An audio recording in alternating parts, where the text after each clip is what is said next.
Dear students, अस्सलाम वालेकुम। Second year biology के लेक्चर में आपको वेलकम करते हैं। डियर स्टूडेंट, चैप्टर नंबर 17 हम लोग पढ़ रहे हैं। इससे प्रीवियस लेक्चर में हम लोग रिफ्लेक्स आर्क, रिफ्लेक्स सेक्शन के टॉपिक तक कंप्लीट कर चुके हैं। इसके बाद बहुत ही एक इम्पॉर्टेंट टॉपिक जो है वो आ रहा है, जिसका नाम है नर्व इम्पल्स। डियर स्टूडेंट्स, ये टॉपिक इंतहाई इम्पॉर्टेंट है आपके एंट्री टेस्ट के लिए, आपके बोर्ड के एग्ज़ाम्स के लिए, MCQs के लिए, लॉन्ग क्वेश्चंस के लिए, शॉर्ट, हर लिहाज से ये टॉपिक बड़ा इंपॉर्टेंट है। ना सिर्फ ये टॉपिक बल्कि इससे नेक्स्ट टॉपिक जो आएगा साइनैप्स का, वो भी। तो हम कोशिश करेंगे कि इसको हर लिहाज से, इसके छोटे छोटे बड़े बड़े पॉइंट्स सबको क्लियर करें। तो आप लोगों ने इसको बहुत तवज्जो के साथ इन चीज़ों को देखना है ताकि आपको इनकी प्रॉपर्ली समझ आ सके।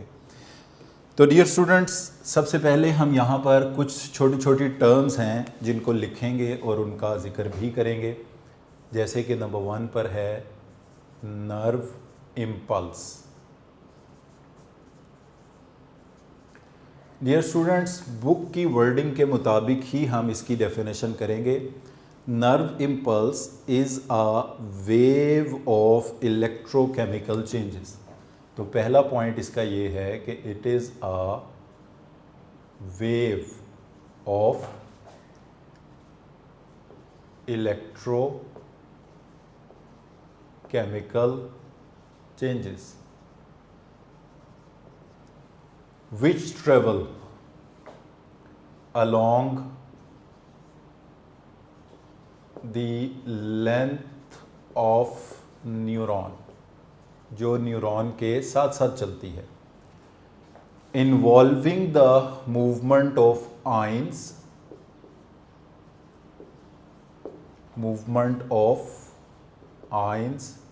and some chemical reactions। तो डियर स्टूडेंट्स, मैंने इसको 3 हिस्सों में डिवाइड कर दिया है डेफिनेशन को। Nerve impulse is a wave of electrochemical changes. पहला पॉइंट इसका क्या है? Is a wave of electrochemical changes. तो डियर स्टूडेंट्स, आपको पता है कि वेव जो होती है ये एनर्जी ट्रांसफ़र करने के लिए होती है। जैसे पानी में आप पत्थर फेंकते हैं तो पानी में वेव्स पैदा होती हैं, वो पानी के किनारे तक पहुंचती हैं, एनर्जी ट्रांसफ़र करने के बाद ख़त्म हो जाती हैं। अगर आप पत्थर फेंकते रहेंगे, वेव्स पैदा होती रहेंगी, एनर्जी ट्रांसफ़र होती रहेगी। इसी तरह लाइट वेव्स हैं, इलेक्ट्रोमैग्नेटिक, मैकेनिकल, साउंड वेव, सब। तो यानी वेव जो होती है ना, ये टेम्परेरी होती है, ये एनर्जी ट्रांसफ़र की और ख़त्म हो गई। तो नर्व इम्पल्स भी ऐसा ही है। जैसे हम कहते हैं अगर हमारे हाथ में कोई कील चुभता है तो उससे पेन रिसेप्टर एक्टिवेट होंगे। अब वो एक नर्व इम्पल्स गुजरेगी जो हमारे ब्रेन स्पाइनल कॉर्ड तक जाएगी। अब एक बार नर्व इम्पल्स गुजरेगी, अगर स्टिमुलस ख़त्म हो जाएगा यानी पिन चुभना बंद हो जाएगी तो नर्व इम्पल्स भी जनरेट होना बंद हो जाएगी। तो एक बार मैसेज कन्वे करके 2 बार, जितनी बार, मतलब ये परमानेंटली नहीं रहेगी नर्व इम्पल्स। ये नहीं है कि न्यूरॉन हमेशा के लिए पेन का मैसेज कन्वे करता ही रहेगा। जब तक पेन होगी नर्व इम्पल्स रहेगी, पेन ख़त्म, स्टिमुलस ख़त्म, यानी तो पेन भी की वेव भी ख़त्म हो जाएगी। तो it is a wave, temporary है। इससे पता चलता है कि ये टेम्परेरी है।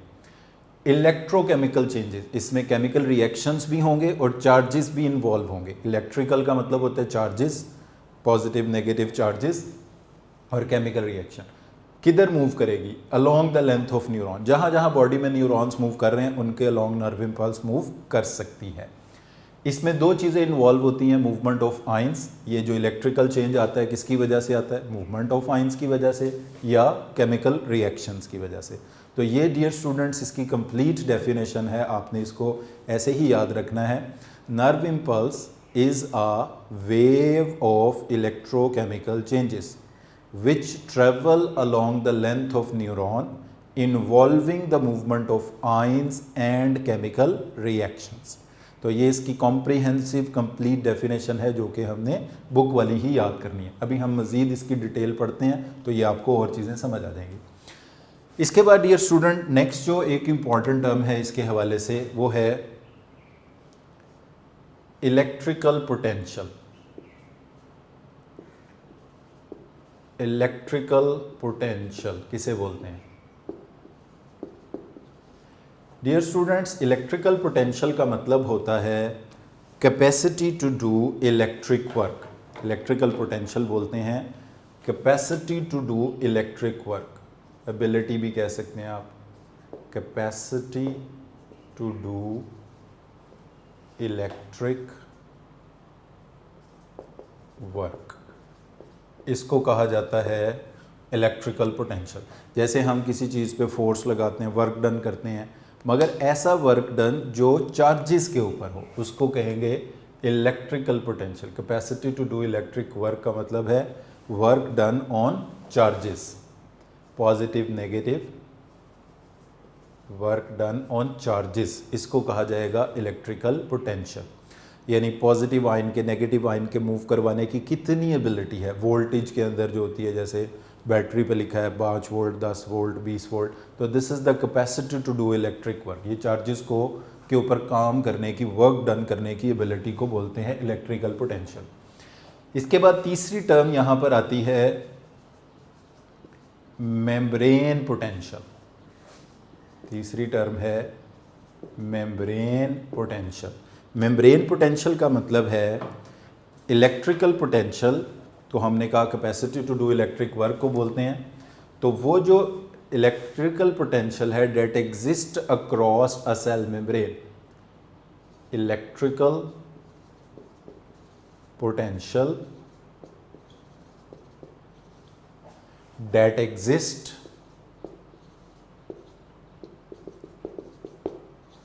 across a membrane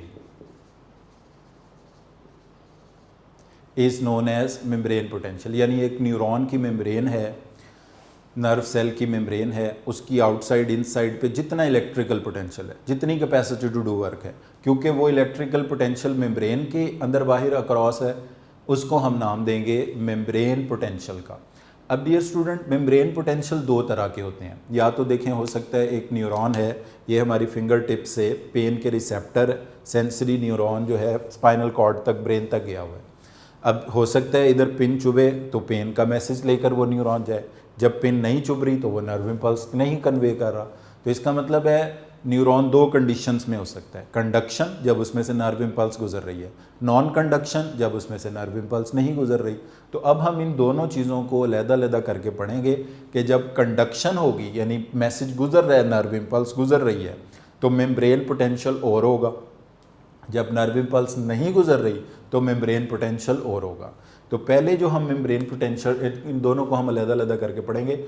पहले जो मेम्ब्रेन पोटेंशियल हम डिस्कस करने जा रहे हैं, इसका नाम है RMP।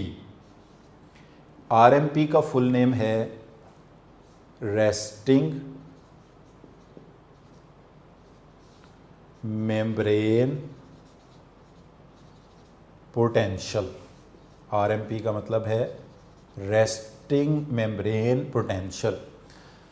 अच्छा, अब डियर स्टूडेंट, सिर्फ आप इसको रेस्टिंग पोटेंशियल भी कह सकते हो, रेस्टिंग मेम्ब्रेन पोटेंशियल भी कह सकते हो। रेस्टिंग पोटेंशियल या रेस्टिंग मेम्ब्रेन पोटेंशियल का मतलब ये होता है कि न्यूरॉन इसमें इन्वॉल्व होते हैं नॉन कंडक्शन में।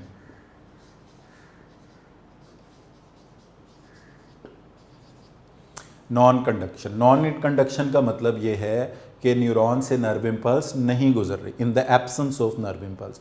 यानी रेस्टिंग मेम्ब्रेन पोटेंशियल वो मेम्ब्रेन पोटेंशियल होगा that exist across the membrane in a state of non conduction, जब नर्व इम्पल्स नहीं गुजर रही।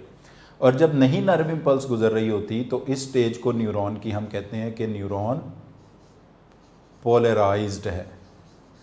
यानी अगर आप कह दो, इन तीनों बातों का एक ही मतलब है, अगर आप कहते हो कि रेस्टिंग मेम्ब्रेन पोटेंशियल है, या न्यूरॉन नॉन कंडक्शन में है, या आप कहते हो न्यूरॉन पोलराइज्ड है, तो इन तीनों बातों का एक ही मतलब है, resting membrane potential, non conduction of nerve impulse, या न्यूरॉन का पोलराइज्ड होना। अब इस केस में होगा क्या, देखें, इस केस में जो आउटसाइड ऑफ मेम्ब्रेन है, मेम्ब्रेन की आउटसाइड होगी पॉजिटिव और मेम्ब्रेन की इनसाइड होगी नेगेटिव। अब डियर स्टूडेंट्स, आपको पता है कि ये जो पॉजिटिव, नेगेटिव या न्यूट्रल चार्जेस होते हैं, ये रिलेटिव टू ईच अदर होते हैं। फॉर एग्जांपल, अगर हम कहें एक एटम पे क्या चार्ज होता है, एक एटम पे कोई चार्ज नहीं होता। उसकी वजह क्या होती है कि एटम पे जो नेगेटिव चार्ज रखने वाले इलेक्ट्रॉन्स हैं और पॉजिटिव चार्ज रखने वाले जो प्रोटॉन्स हैं उनकी तादाद बराबर होती है। फॉर एग्जांपल एक अगर नाइट्रोजन का एटम है उसमें 7 इलेक्ट्रॉन 7 प्रोटॉन है तो दोनों की तादाद बराबर, तो नाइट्रोजन के एक एटम पे कोई चार्ज नहीं है। मगर अगर नाइट्रोजन इलेक्ट्रॉन गेन कर लेता है तो फिर इलेक्ट्रॉन्स की तादाद प्रोटॉन से बढ़ जाएगी और उस पर नेगेटिव चार्ज आ जाएगा। इसी तरह अगर इलेक्ट्रॉन लूज कर देता है, इलेक्ट्रॉन कम हो जाते हैं, तो प्रोटॉन्स की तादाद बढ़ जाएगी।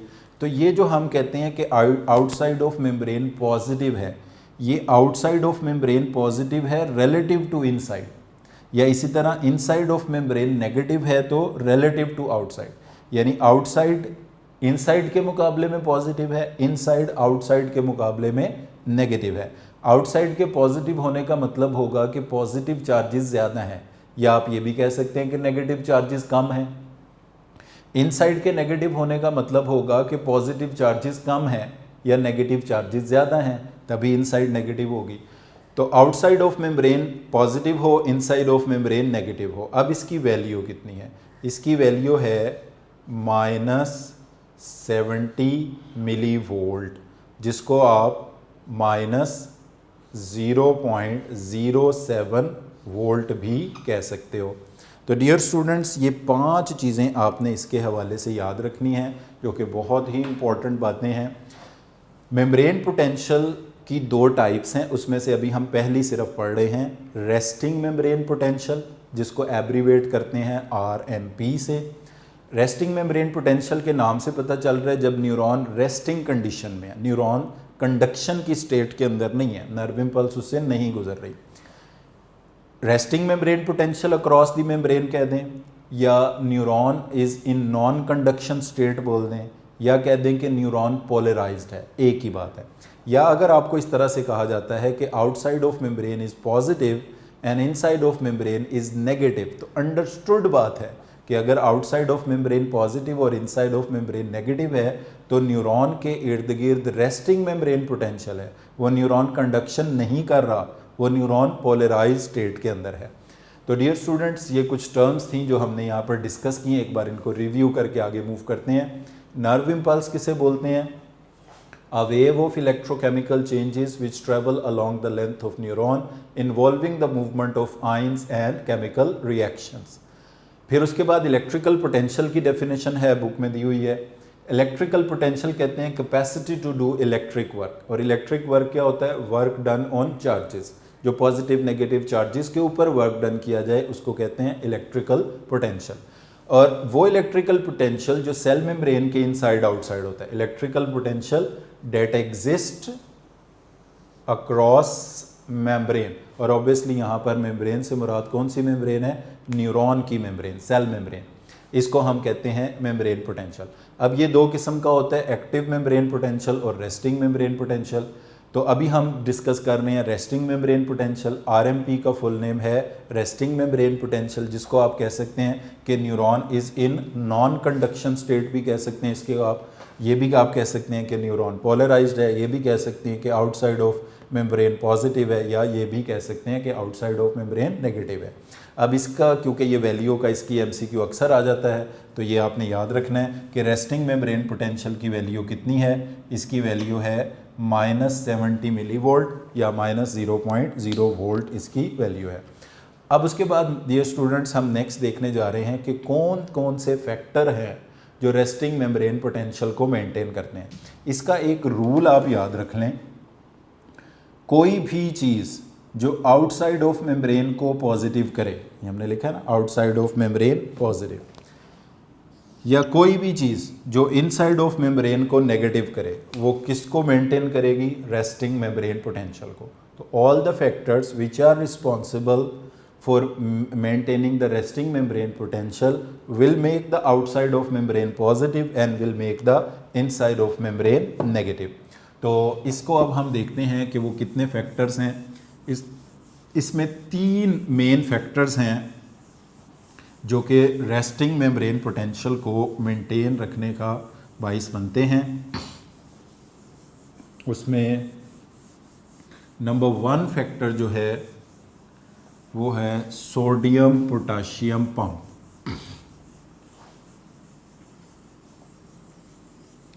पहला फैक्टर है सोडियम पोटाशियम पंप का। तो डियर स्टूडेंट्स, अगर हम ये एक मेम्ब्रेन को ड्रॉ करते हैं और हम इसके बारे में यहाँ क्लियरली लिख देंगे कि ये मेम्ब्रेन की आउटसाइड है और ये इसी मेम्ब्रेन की इनसाइड है। एक इसकी आउटसाइड है, एक इसकी इनसाइड है। तो जब यहाँ पर हम कुछ वोल्ट मीटर के टर्मिनल्स को कनेक्ट करके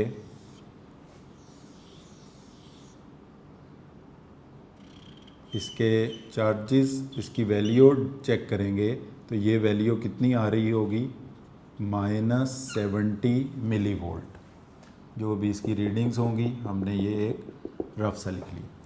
अच्छा, अब -70 मिली वोल्ट होने का मतलब ये है कि आउटसाइड ऑफ मेम्ब्रेन कैसी होगी, पॉजिटिव, और इसके मुकाबले में इनसाइड ऑफ मेम्ब्रेन कैसी होगी, नेगेटिव। आउटसाइड ऑफ मेम्ब्रेन होगी पॉजिटिव और इनसाइड ऑफ मेम्ब्रेन होगी नेगेटिव। यही अभी हमने पढ़ा। आउटसाइड ऑफ मेम्ब्रेन पॉजिटिव है तो इसका मतलब है रेस्टिंग मेम्ब्रेन पोटेंशियल है, नॉन कंडक्शन है, न्यूरॉन पोलराइज्ड है। अब इसको जो मेंटेन करने वाला पहला फैक्टर है उसका नाम है सोडियम एंड पोटाशियम पंप। तो डियर स्टूडेंट्स, एक बात याद रख लें कि पंप जहाँ पर भी होते हैं वो हमेशा कैसे वर्क करते हैं, एक्टिव ट्रांसपोर्ट के ज़रिए काम करते हैं। तो ये जो सोडियम पोटाशियम पंप हैं ये कैसे ऑपरेट करते हैं, एक्टिव ट्रांसपोर्ट के ज़रिए। इनको एनर्जी कौन प्रोवाइड करेगा, एटीपी हाइड्रोलाइज होकर बनाएगा एडिनोसिन डाइफॉस्फेट, साथ इनऑर्गेनिक फॉस्फेट, और इसके लिए जो एंजाइम काम करेगा उसको कहेंगे एटीपेज।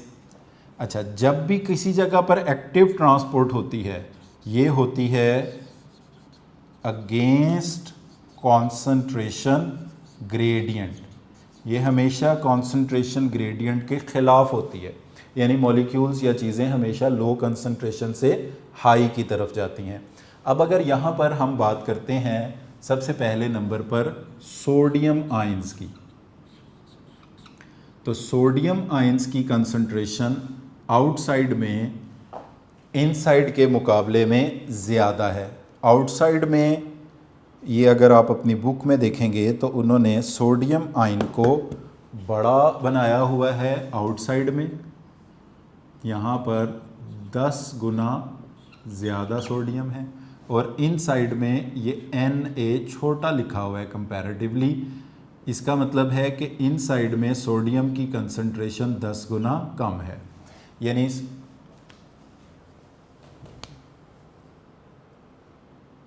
सोडियम आयंस की कंसंट्रेशन आउटसाइड में ज़्यादा और इनसाइड में कम है। आउटसाइड में कितने ज़्यादा हैं, 10 गुना ज़्यादा है, या इनसाइड में कितने गुना कम है, 10 गुना कम है, एक ही बात है। इसी तरह जो पोटाशियम आयन है के पॉजिटिव, ये इनसाइड में 20 गुना ज़्यादा हैं। तो आउटसाइड में थोड़ा सा छोटा सिंबल बना लें, पोटाशियम आयन, आउटसाइड में ये 20 गुना ही क्या होंगे, जाहिर है कम होंगे। तो सिंपली हम अगर यूं कहें कि पोटाशियम आयंस की कंसंट्रेशन इनसाइड में ज़्यादा है और सोडियम आयंस की कंसंट्रेशन आउटसाइड में ज़्यादा है। अब यहाँ पर एक पंप लगा हुआ है जिसको हम कहते हैं सोडियम पोटाशियम पंप। ये सोडियम पोटाशियम पंप कैसे ऑपरेट करता है कि ये 3 सोडियम आयंस को भेजता है आउटसाइड। इसके ज़रिए 3 सोडियम आयंस जो हैं, 3 Na पॉजिटिव, वो मूव करते हैं आउटसाइड, और इसके बदले में 2 पोटाशियम वो मूव करते हैं इनसाइड। यानी कि पोटाशियम पे भी +1 चार्ज है, सोडियम पर भी +1 चार्ज है। यानी कि होगा क्या कि ये वाले हिस्से में जहाँ पर सोडियम पोटाशियम पंप मौजूद है, ये क्या कर रहा है, 3 सोडियम आयंस को भेज रहा है आउटसाइड, हालांकि सोडियम आयन पहले ही बाहर ज़्यादा है और अंदर कम है। सोडियम आयन इनसाइड में 10 गुना कम है, आउटसाइड में 10 गुना ज़्यादा है, फिर भी ये सोडियम आयंस बाहर ही जा रहे हैं। इसका मतलब है ये मूवमेंट कैसे हो रही है, अगेंस्ट कॉन्सेंट्रेशन ग्रेडियंट, और इसके लिए एनर्जी कौन प्रोवाइड कर रहा है, एटीपी। एटीपी हाइड्रोलाइज होकर चेंज हो रहा है एडीपी में, और उसके लिए जो एंजाइम इनको हाइड्रोलाइज कर रहा है इसका नाम है एटीपेज। उस एंजाइम का नाम है एटीपेज। अच्छा, 3 सोडियम बाहर चले गए, 2 पोटाशियम अंदर आ गए। पोटाशियम पहले ही अंदर ज़्यादा थे, फिर भी अंदर आ रहे हैं, तो इसका मतलब है 2 पोटाशियम अंदर आने का मतलब ये होगा कि अंदर कितने पॉजिटिव चार्ज हैं, 2। 3 सोडियम बाहर जाने का मतलब बाहर कितने पॉजिटिव चार्ज हैं, 3। तो अगर एक बार ये सोडियम पोटाशियम पंप ऑपरेट करेगा, 3 सोडियम बाहर 2 पोटाशियम अंदर, अगर ये फिर ऑपरेट करेगा तो 3 पॉजिटिव बाहर 2 पॉजिटिव अंदर, अगर ये फिर ऑपरेट करेगा तो 3 पॉजिटिव बाहर 2 पॉजिटिव अंदर। अब अगर आप इस चीज़ को नोटिस करें कि इस हिस्से में हमने 3 पॉजिटिव चार्ज आउटसाइड लिखे हैं, 2 पॉजिटिव चार्ज इनसाइड, यानी 3 पॉजिटिव चार्ज आउटसाइड है, तो इनसाइड में 1 पॉजिटिव चार्ज की कमी है। अगर हम चाहें तो 2 पॉजिटिव लिखने की बजाय हम यहाँ पर क्या लिख सकते हैं, 1 नेगेटिव। यहाँ पर क्या लिख सकते हैं, 1 नेगेटिव। यहाँ पर क्या लिख सकते हैं, 1 नेगेटिव। इसी तरह जब ये सोडियम पोटाशियम पंप ऑपरेट करते रहेंगे, सोडियम बाहर जाते जाएंगे, 3 सोडियम बाहर पंप होंगे, 2 पोटाशियम अंदर पंप होंगे, तो आउटसाइड ऑफ मेम्ब्रेन पॉजिटिव होती चली जाएगी, इनसाइड ऑफ मेम्ब्रेन नेगेटिव होती चली जाएगी। तो जब तक ये आउटसाइड ऑफ मेम्ब्रेन पॉजिटिव और इनसाइड ऑफ मेम्ब्रेन नेगेटिव रहकर कितना पोटेंशियल मेंटेन करेगी, -70 मिलीवोल्ट का। हम इसको कहेंगे कि ये क्या मौजूद है, यहाँ पे रेस्टिंग मेम्ब्रेन पोटेंशियल मौजूद है। तो डियर स्टूडेंट, पहला फैक्टर जो रेस्टिंग मेम्ब्रेन पोटेंशियल को मेंटेन करता है वो है सोडियम पोटाशियम पंप। ये एक्टिव ट्रांसपोर्ट के ज़रिए काम करता है, यहाँ पर एनर्जी एटीपी प्रोवाइड करता है। एटीपी को हाइड्रोलाइज करने वाले एंजाइम को एटीपेज कहते हैं। ये मूवमेंट अगेंस्ट कॉन्सेंट्रेशन ग्रेडियंट होती है। यहाँ पर सोडियम की क्वांटिटी आउटसाइड में 10 गुना इनसाइड के मुकाबले में ज़्यादा होती है, या अगर उल्टा करके आप कह दें कि इनसाइड में 10 गुना कम और आउटसाइड में ज़्यादा है 10 गुना। पोटाशियम आइंस इनसाइड में 20 फोल्ड 20 फोल्ड्स यानी 20 टाइम्स मोर होते हैं, आउटसाइड में 20 टाइम्स लेस होते हैं। फिर भी क्योंकि इनसाइड में पोटाशियम आइन ज़्यादा है, फिर भी अंदर आ रहे हैं, इसका मतलब है लो से हाई की तरफ जा रहे हैं। सोडियम अंदर से बाहर जा रहे हैं, लो से हाई की तरफ जा रहे हैं। तो 3 पॉजिटिव चार्ज अंदर बाहर जाएंगे, 2 पॉजिटिव चार्ज अंदर आएंगे। डियर स्टूडेंट्स, यहाँ पर एक एंटी टेस्ट के हवाले से क्वेश्चन है, वो आपसे मैं पूछ लेता हूँ। स्टेटमेंट भी उसकी मैं यहाँ लिख देता हूँ। How many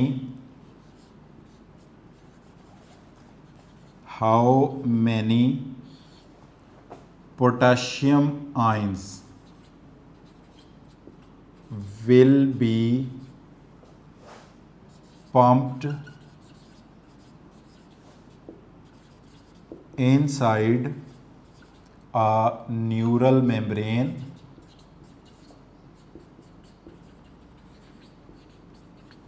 if 12 sodium ions are pumped outside। मैं एक दफ़ा स्टेटमेंट बोल दूँ, ये फिर सुन लें आप। How many potassium ions will be pumped inside a neural membrane if 12 sodium ions are pumped outside। यानी अगर 12 जो सोडियम आयंस हैं वो सेल के अंदर सेल के बाहर पंप किए जाते हैं, तो उसके बदले में कितने पोटाशियम आयन अंदर आएंगे। तो डियर स्टूडेंट्स, ये आपको पता है कि रेशो है सोडियम और पोटाशियम की 3 और 2 की। अब ये सोडियम आयंस अगर बढ़कर 12 हो जाते हैं तो आपको इसको किससे मल्टीप्लाई करना पड़ेगा, 3 × 4।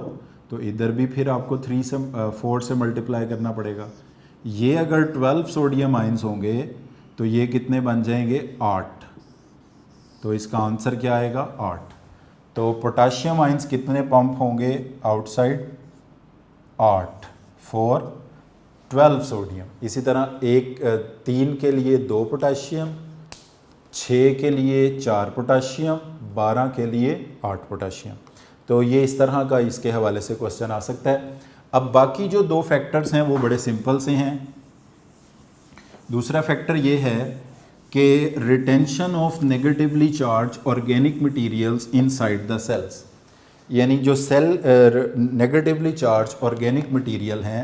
दूसरा factor retention of negatively charge organic material inside cell. Cell के अंदर रिटेन रहेंगे नेगेटिव ऑर्गेनिक चीज़ें। अब ये क्या होती हैं नेगेटिव ऑर्गेनिक चीज़ें? ये हो सकते हैं डियर स्टूडेंट्स, कोई प्रोटीन का मॉलिक्यूल हो सकता है, कोई अमाइनो एसिड हो सकता है, कोई फैटी एसिड हो सकता है, कोई डीएनए आरएनए, इस तरह के जिनके ऊपर नेगेटिव चार्ज है। अगर ये नेगेटिव चार्ज वाली चीज़ें किधर रिटेन हो रही हैं? Inside cell. तो इसके नतीजे में इनसाइड ऑफ मेम्ब्रेन क्या होगी? और नेगेटिव होगी। मैं इधर एक और नेगेटिव लिख देता हूँ, यानी एक नेगेटिव चार्ज आप यूँ कह लें आया है सोडियम पोटाशियम पंप की वजह से इनसाइड में, एक और नेगेटिव चार्ज आ गया किन की वजह से? नेगेटिवली चार्ज ऑर्गेनिक मटेरियल्स की वजह से, जिसमें क्या शामिल होते हैं? प्रोटीन्स, ऑर्गेनिक एसिड, जैसे कि ये फैटी एसिड्स वगैरह आपकी बुक में लिखा हुआ है।